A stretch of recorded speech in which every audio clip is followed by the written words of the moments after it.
Ayaw hikalimti ang mga buhat sa Ginoo.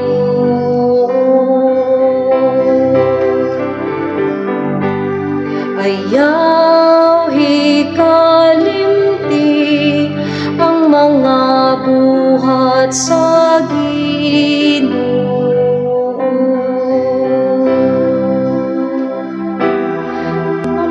Lungsod ko ang akong pagtulunan,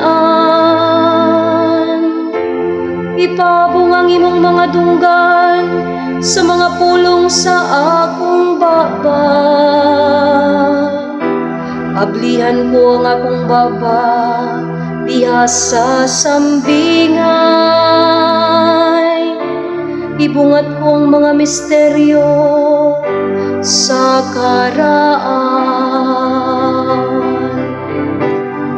Ayaw hikalimti ang mga buhat sa Ginoo.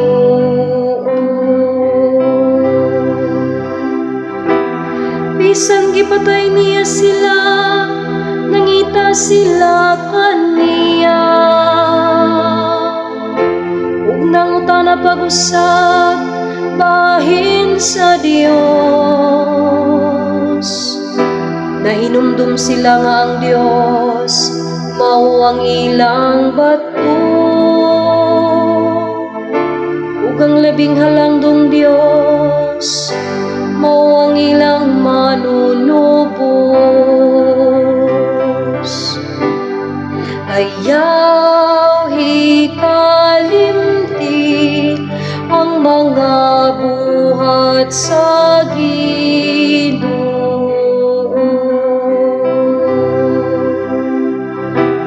Apan ila siyang giulog-ulugan sa ilang mga baba,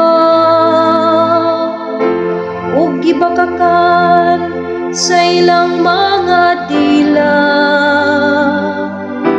Bisan ko ng ilang mga kasing-kasing nagudhi kaniya, ni nagtuman sila sa iyang kasaputan. Ayaw hikalimti ang mga buhat sa Ginoo.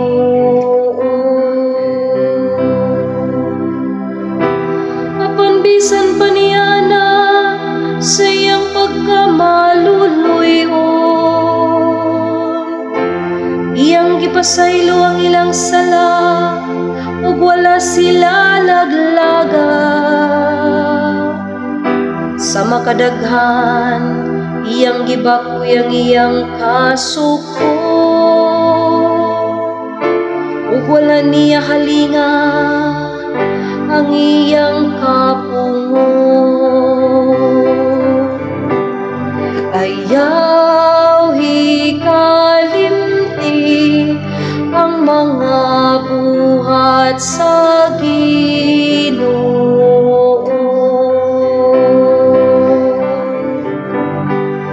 Ayaw hikalimti ang mga buhat sa